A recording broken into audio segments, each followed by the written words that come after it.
नमस्कार, आपका बहुत बहुत स्वागत है इंडिया फर्स्ट के इस खास प्रोग्राम में।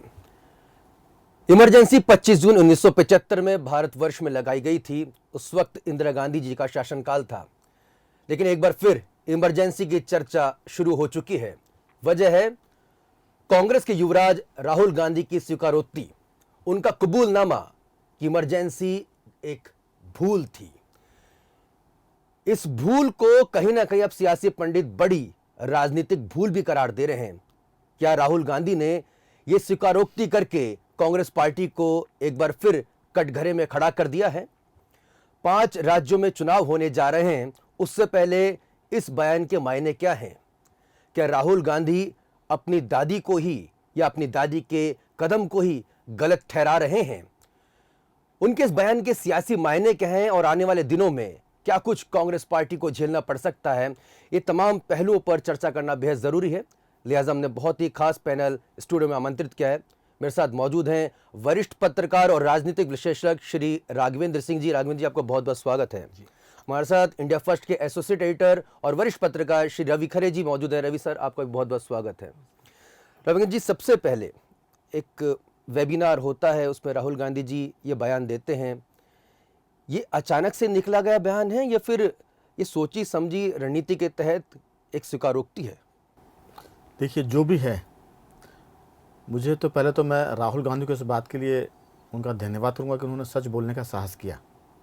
क्योंकि राहुल गांधी अगर इसको स्वीकार नहीं भी करते तो देश ने इस गलती को 75 में स्वीकार किया था और उसके बदले में 77 में कांग्रेस को बुरी तरह हराया था।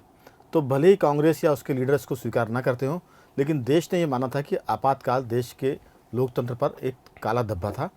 अगर राहुल गांधी की मासूमियत हम कहें, नासमझी कहें, या उनकी कोई योजना के तहत उन्होंने उसको स्वीकार किया हो, जो भी माने, ये एक अच्छा संकेत है कि लोग सच को स्वीकार कर रहे हैं। मैं इस बात में एक तर्क तो नहीं, लेकिन एक मैं एग्जाम्पल देना चाहूँगा कि लोग अटल बिहारी वाजपेयी जी को बहुत अच्छा लीडर इसलिए मानते हैं क्योंकि वो सच बोला करते थे। और कई बार वो ऐसा सच बोलते थे कि वो खुद के लिए भी उनको भी कई बार नुकसान पहुँचाता था और कई दफ़े पार्टी के लिए भी वो दिक्कत पैदा करता था। एक बार की बात है, लोगों ने उनसे सवाल किया, सबको पता है कि अटल जी ने शादी नहीं की थी और कुछ लोग उनको कहते थे कि साहब वो ब्रह्मचारी हैं, कोई कुछ कहते थे।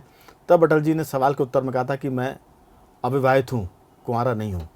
तो इस बात की लोगों ने बहुत तारीफ़ की थी और कहा था कि अटल जी सच बोलने वाले लीडर हैं, राजनीति में कौन सच बोलता है। तो मुझे लगता है कि राहुल गांधी ने जो कहा है उसकी हमें तारीफ़ करना चाहिए। कटघरे में कांग्रेस पहले भी खड़ी थी इस मुद्दे पर, आज भी खड़ी थी, और जब तक देश में लोकतंत्र रहेगा लोग इस पर कांग्रेस को कटघरे में खड़ा करेंगे। मुझे लगता है कि उस कटघरे को राहुल गांधी ने ऐसा कहकर थोड़ा सा ढीला किया है। रवि सर, बड़ी बात यहाँ पर कही है, कहीं ना कहीं इससे तो समझ में आ रहा है जो राघवेंद्र सर कह रहे हैं कि इससे तो कांग्रेस पार्टी जो एक हमेशा से चर्चा करने से बचती है, जिक्र करने से बचती थी, वो बैरियर वो तोड़ दिया गया राहुल गांधी जी के द्वारा। बिल्कुल आशुतोष, मैं जहाँ तक समझ पा रहा हूँ तो राहुल गांधी जी का ये जो बयान है, ये निश्चित रूप से, जैसा कि राघवेंद्र जी ने कहा है, कि निश्चित रूप से ये बहुत काबिल तारीफ़ है कि उन्होंने इस सच को स्वीकार किया। लेकिन सवाल बहुत सारे खड़े होते हैं कि अगर आपको पता था कि आपकी दादी ने खुद इसे कबूल किया था, जैसे कि उन्होंने अपने बयान में कहा है कि दादी ने भी इसे कबूल किया था कि ये मेरी गलती थी, तो ये गलती आज तक दुनिया के सामने क्यों नहीं लाई गई? और अचानक कहाँ से राहुल गांधी को याद आ गया कि वो इस भूल को अब स्वीकारें जब देश के 5 राज्यों में चुनाव होने वाले? तो कहीं ना कहीं उनका ये कदम, उनको ऐसा लगता है कि मैं शायद ये कबूलनामा करके मैं लोगों की नज़रों में अच्छा बन सकता हूँ। लेकिन सवाल फिर यही उठता है कि आपातकाल, जो कि एक बहुत ही बड़ी भूल कहना चाहिए इंदिरा गांधी की, पूरे देश को एक तरीके से तहस नहस करके रख दिया था। मीडिया पर पाबंदी, अच्छे अच्छे लोगों को सबको जेल में डाल देना और किसी भी तरह की कोई भी गतिविधियां सारी ठप कर देना। तो इमरजेंसी जो इंदिरा गांधी ने लगाई थी वो अपनी जीत के लिए लगाई थी, लेकिन ये जो इमरजेंसी की भूल अब स्वीकार कर रहे हैं राहुल गांधी, तो इसका कितना फ़ायदा उनको मिलता है ये आने वाला समय बताएगा। राघवेंद्र सर, ये बात ये भी तो उठती है कि भाई कहीं ना कहीं मोदी जी को तानाशाह लगातार राहुल गांधी जी बता रहे हैं। अब ऐसे में विरोधी का नुकसान तब होगा जब कहीं ना कहीं खुद का भी वो बताएं, आईना देख लें। तो विरोधी का ज़्यादा नुकसान करने के चलते राहुल गांधी जी क्या कोई बड़ी सियासी भूल कर बैठे हैं? मैं इस चीज़ में एक और कहावत का जिक्र करूंगा जी, कि जैसे आपने कहा कि वो उनका नुकसान थोड़ा हो जाए और ज़्यादा नुकसान सामने शत्रु का हो जाए, तो एक कहावत है हिंदुस्तान में कि अगर मेरी एक आंख फोड़ने से पड़ोसी की दोनों आंखें फूटती हैं तो आप मेरी एक फोड़ दीजिए। बिल्कुल। लेकिन मेरा कहना यह है कि इसको हम पॉलिटिकल नज़रिए के साथ साथ ये भी देखें कि कोई आदमी सच को स्वीकार तो कर रहा है। मैंने कहा कि वो मासूमियत में किया हो, अनजाने में किया हो या जानबूझकर योजना के तहत किया हो, ये सबको पता है कि 75 के बाद लोगों ने इस बात को स्वीकार किया, गाहे बगाहे, किसी ने दबे ज़ुबान से, किसी ने उजागर, कि हाँ कांग्रेस में गलती हुई है। इंदिरा जी ने भी किया, बाद में राजीव गांधी ने भी इसको स्वीकार किया और कांग्रेस के कई बड़े लीडरों ने इसको स्वीकार किया था कि ये हमसे गलती हुई। तो मुझे लगता है कि राहुल गांधी ने कोई नई बात नहीं की है, लेकिन परिप्रेक्ष्य जो है, संदर्भ इलेक्शन है, इसलिए सारे लोग इसको इस तरीके से देख रहे हैं। हर आदमी अपना चश्मा ला के देख रहा है कि इससे नफ़ा हुआ कि नुकसान हुआ। राहुल गांधी का नुकसान हुआ कि कांग्रेस कटघरे में आई, या नरेंद्र मोदी को तानाशाह बताने के लिए, जस्टिफाई करने के लिए उन्होंने पहले खुद गलती स्वीकार की। हम कहते हैं कि अगर ये भी माने कि उन्होंने पहले अपनी गलती स्वीकार करके मोदी पर आक्रमण किया है तो भी ये एक अच्छी बात है। इसलिए मैं कहता हूँ कि इसका स्वागत होना चाहिए। लेकिन राघवन सर, साथ में सवाल तो ये भी उठता है ना कि इस तरह का जो दार्शनिक व्यक्तित्व जो है वो तभी आदमी के अंदर जागृत होता है जब चहुं ओर से घिर जाता है। G23 के जरिए राहुल गांधी खुद वहाँ पे घिरे हुए हैं, कांग्रेस पार्टी घिरी हुई है, उन्हीं के पार्टी के तमाम कद्दावर नेता सवाल उठा रहे हैं। दूसरी ओर लगातार चुनावों में जो है पराजय हासिल हो रही है। हाल ही में पुदुचेरी में भी सरकार गंवा चुके हैं। तो ऐसी स्थिति में राहुल गांधी के टाइमिंग पे तो सवाल उठेंगे। देखिए, मैं फिर कहूँगा कि चूँकि हम भोपाल में हैं और भोपाल में एक कांग्रेस के पुराने लीडर थे, अब तो वो मरहूम हो गए, दिवंगत हो गए, गुफरान आज़म जी। गुफरान आज़म ने अपनी दुनिया छोड़ने के कुछ साल पहले इस बात की एक वीडियो जारी किया था और कहा था कि मेहरबानी करके राहुल गांधी से राजनीति मत कराइए। सोनिया गांधी को उन्होंने लिखा था, पत्र लिखा था और बाद में उसका वीडियो भी पाया था कि जो आदमी 10 साल में राजनीति न सीख पाया हो उसको आप राजनीति के अलावा और कुछ कराएं, क्योंकि हम कब तक उनके नाम पर अपने आप को नीचा देखेंगे, कब तक कुछ। उन्होंने कहा था कि लोग कभी उनको पप्पू कहते हैं, कोई उनको मुन्ना कहता है, कोई कहता है पप्पू पास हो गया है, तो वो चीज़ पे हम नहीं जा रहे हैं। वो गलती है, वो G3 में घिर गए हैं। पॉलिटिकल अगर हम बात करें तो राहुल गांधी उतने परिपक्व नहीं हैं। कभी कभी वो बहुत परिपक्व दिखते हैं, कभी कभी नहीं दिखते हैं। तो राजनीति में जो उतार चढ़ाव है, मुझे लगता है कि उसमें वो चंद्रमा के सूरज की तरह हैं। कभी एकदम से वो 14वीं का चांद हो जाते हैं, कभी एकदम अमावस की काली रात हो जाते हैं। तो उनके विचारों में बहुत ही आपको अप एंड डाउन्स दिखेंगे। लेकिन हमारा कहना ये है, एक तटस्थ व्यक्ति के नाते मैं सोचता हूँ कि वो जब भी अच्छी बात करें उनकी प्रशंसा हो, जब वो गलत करते हैं तो खुद ही पार्टी को घेर लेती है। G23 उनको घेर ही रही है और इसमें कोई शक नहीं कि कांग्रेस की जो दुर्गति हो रही है उसमें निश्चित रूप से राहुल गांधी की भी जिम्मेदारी है, सोनिया जी की भी जिम्मेदारी है, क्योंकि यही तो लीडर हैं। अगर लीडर के नेतृत्व में पार्टी नीचे जा रही है तो जाहिर है कि उनको तालियां तो मिलेंगी नहीं। तो जो कुछ उन्हें मिल रहा है वो उनका किया धरा है। लेकिन जो उन्होंने आपातकाल की बात की है वो ज़रूर मुझे लगता है कि इस पर राहुल गांधी को घिरने के बजाय उनका हौसला बढ़ाना चाहिए। उनका हौसला बढ़ाना चाहिए। लेकिन रवि सर, कहीं ना कहीं एक अंदाज जो दिखाई दे रहा है, पुशअप लगा रहे हैं जो मंच पर, पुशअप, हाँ पुशअप लगा रहे हैं, फिर सिंगल हैंडेडली भी लगा रहे हैं, यानी कि एक हाथ से भी लगा रहे हैं। तो तस्वीरें ये भी आ रही हैं कि प्रियंका गांधी जी चाय बागान में जाके जो हैं वो चाय की पत्तियां जो हैं वो बीन रही हैं। हालांकि चाय वाला को लेकर काफ़ी कांग्रेस पार्टी आरोप लगाते रहते हैं, तंज कसते रहते हैं।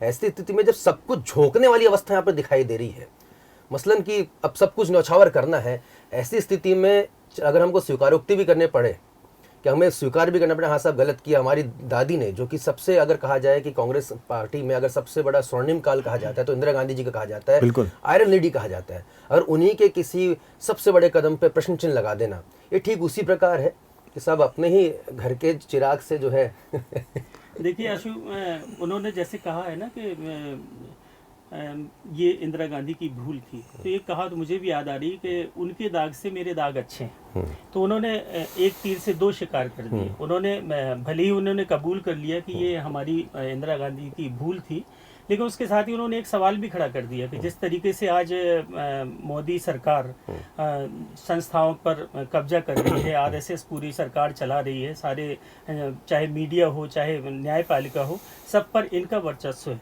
तो कहीं ना कहीं वो ये कहना चाहते हैं कि अगर इंदिरा गांधी ने वो भूल की थी तो ये तो इससे भी बड़ी भूल है। अच्छा, इसका समर्थन भी करने लगे दूसरे जो राजनीतिक विपक्षी दल हैं, जो मोदी के विपक्षी दल हैं, मोदी जी से जो नहीं रखते हैं, इत्तेफाक नहीं रखते हैं, वो सब इनके राहुल के बयान की प्रशंसा करने लगे। उनका कहना है कि हाँ ठीक है, अगर उन्होंने ऐसा किया तो ये भी क्या कर रहे हैं, ये भी तो वही चीज़ कर रहे हैं। दूसरा, जहाँ तक पुशअप का सवाल है, तो ये राहुल गांधी कहीं ना कहीं अपनी छवि भी नरेंद्र मोदी के बराबर लाने की कोशिश कर रहे हैं कि वो कहते हैं कि मेरा 56 इंच का सीना है, तो वो कहते हैं मैं भी पुशअप लगा सकता हूँ, है ना। और दूसरा, जहाँ तक मोदी जी स्वीकारते हैं कि मैं चाय बेचता था या मैं फलानी जगह पहाड़ों पे रहा, मैं जंगल में रहा, तो इस तरीके की चीजें राहुल गांधी भी कर रहे हैं। और राहुल गांधी, लेकिन हमेशा उनके कदम जो होते हैं ना वो उल्टे पड़ जाते हैं। अभी उन्होंने एक बयान दिया था कुछ दिनों पहले कि मुझे ये जो दक्षिण भारत है, यहाँ के लोग बड़े सभ्य हैं, और जहाँ से मैं अमेठी से इसलिए भागा क्योंकि वहाँ पर लोग उतना नहीं समझते, मुझे यहाँ ज्यादा समझते हैं। तो ये जो पलायन है उनका,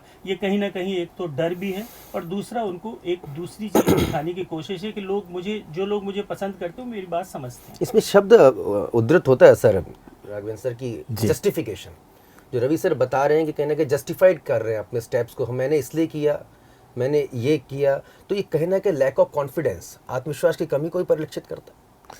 देखिए, ये तो सियासत के टोटके हैं। कोई चाय पीता है, कोई पुशअप लगाता है, कोई मंदिरों में जाता है, कभी ये लोग जनेऊ पहन लेते हैं। तो ये तो राजनीति के, मुझे लगता है कि गंदे ताबीज़ हैं जो पहन के लोग निकलते हैं। बातों में भी लोग इस तरह की बातें करते हैं, कई बार बहुत इमोशनल बातें करते हैं, भावुक करने वाली बातें करते हैं। कुछ लोग ऐसी जोशीला भाषण देते हैं कि लोग घरों से निकल के बाहर आके कोई युद्ध करने लग जाएं। तो ये तो सियासत के, मुझे लगता है कि वो सब गुणा भाग है जो अपनाते हैं। कई बार किसी का जब समय ख़राब होता है तो ऊँट पर बैठे आदमी को कुत्ता काट लेता है। तो मुझे लगता है कि राहुल गांधी का सियासत में समय ठीक नहीं चल रहा है। वो जो भी कर रहे हैं वो दाव उल्टा पड़ जाता है कई बार। तो चाहे पुशअप की बात हो, लेकिन मुझे लगता है कि जो भी उनकी टीम होगी, जो उनका सोचना होगा, जो थिंक टैंक उनका होगा, वो सोचता होगा कि हम यंगस्टर्स को टारगेट करें।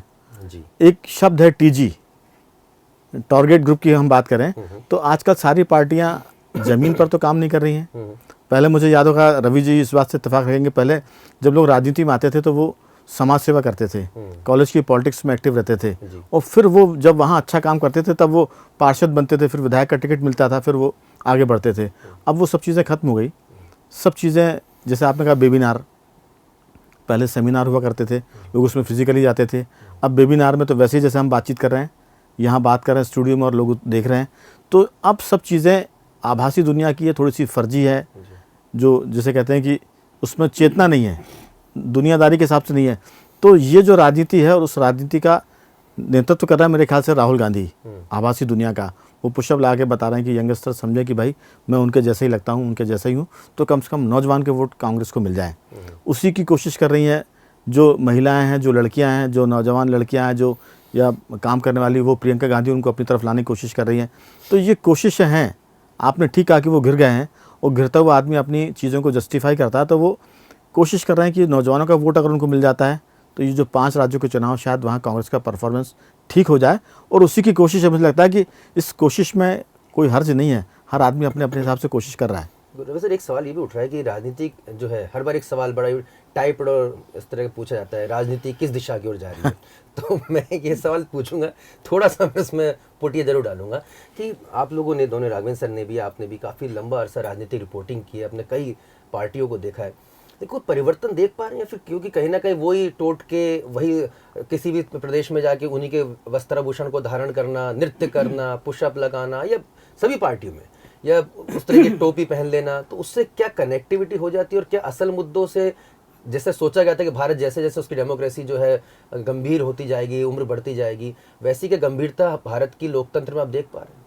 हाँ बिल्कुल आशु, सोशल मीडिया का ज़माना है, और निश्चित रूप से छोटी छोटी बातें जो है ना, ये आजकल जनता के सामने तुरंत पहुंचती हैं, चाहे वो टेलीविज़न के माध्यम से हो, चाहे उनके हाथ में जो गैजेट्स हैं, मोबाइल हैं, उनके माध्यम से हो। तो ये छोटी छोटी बातें कहीं ना कहीं दिल में तो बैठती हैं कि फला ने ऐसा किया, अगर उसने पुशअप लगाए राहुल गांधी ने, तो ये तमाम जो नौजवान हैं आज के, उनको अच्छा लगा होगा कि देखिए, भले ही उनको पप्पू कहते हैं या कुछ कहते हैं, लेकिन उस आदमी में कम से कम इतना जज्बा है कि वो एक मंच पर पुशअप कर सकते हैं, और वो भी 50 पुशअप कर सकते हैं।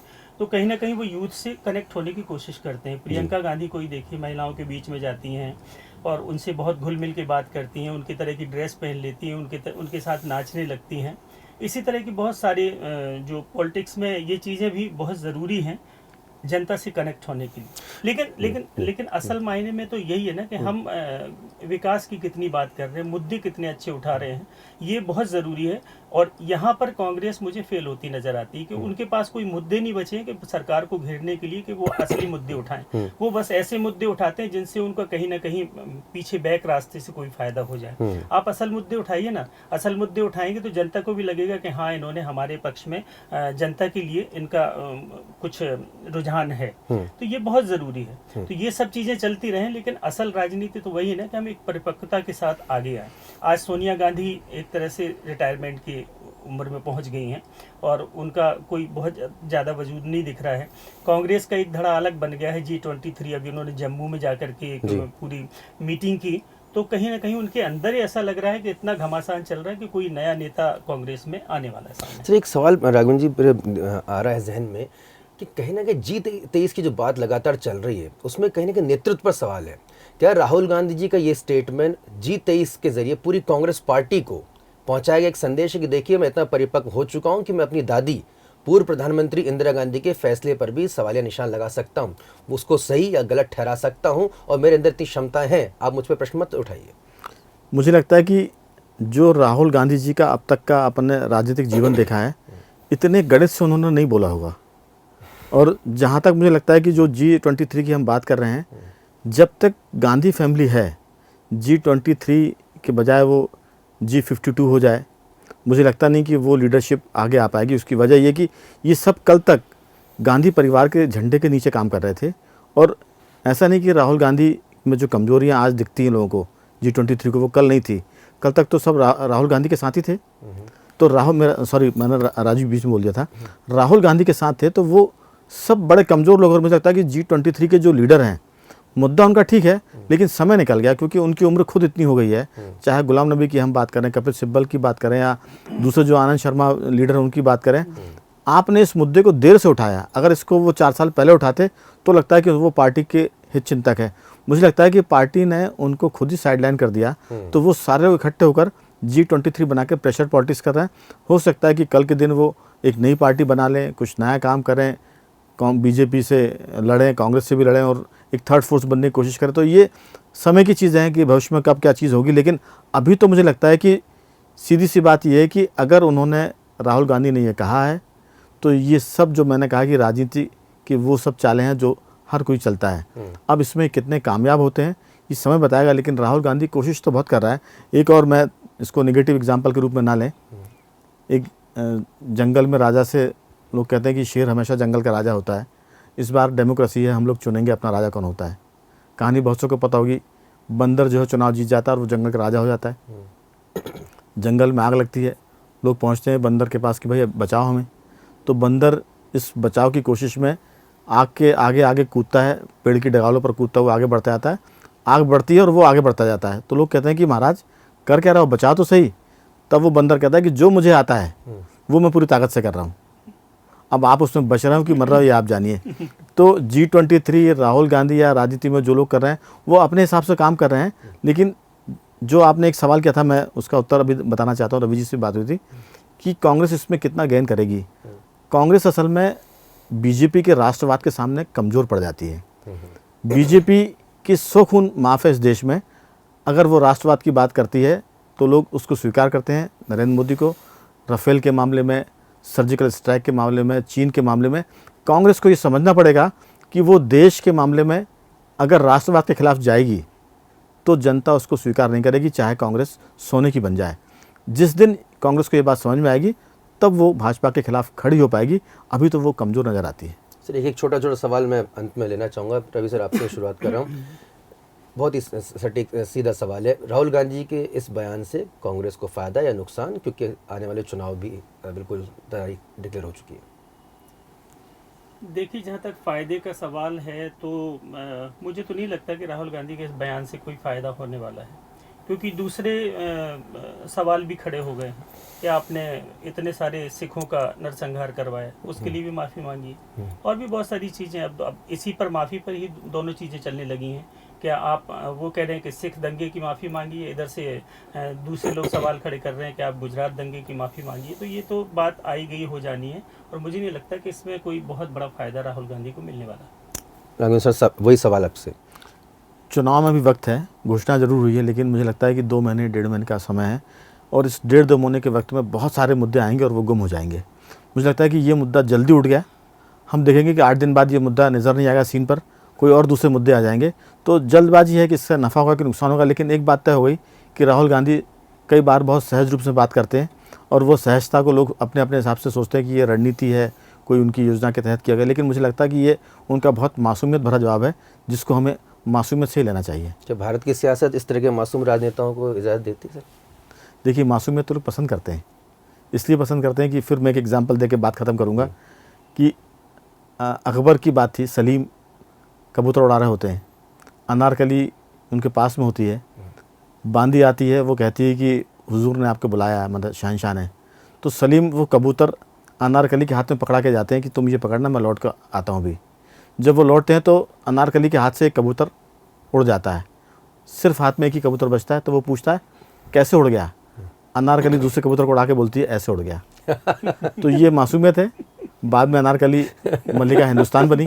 तो सबका नज़रिया है मेरा कहना ये बात ये कहीं ना कहीं शुभकामनाएं भी दे दी आपने।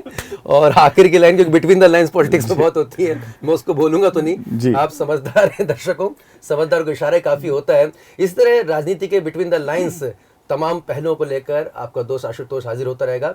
अगर आपको हमारे वीडियो पसंद है, इसे लाइक करें, सब्सक्राइब करें और आप क्या कुछ जानना चाहते हैं ये हमें ज़रूर बताइएगा। नमस्कार। खबरों में बने रहने के लिए बेल आइकन दबाइए और इंडिया फर्स्ट न्यूज को सब्सक्राइब कीजिए और हमारी एप्लीकेशन को गूगल प्ले स्टोर से डाउनलोड भी करें।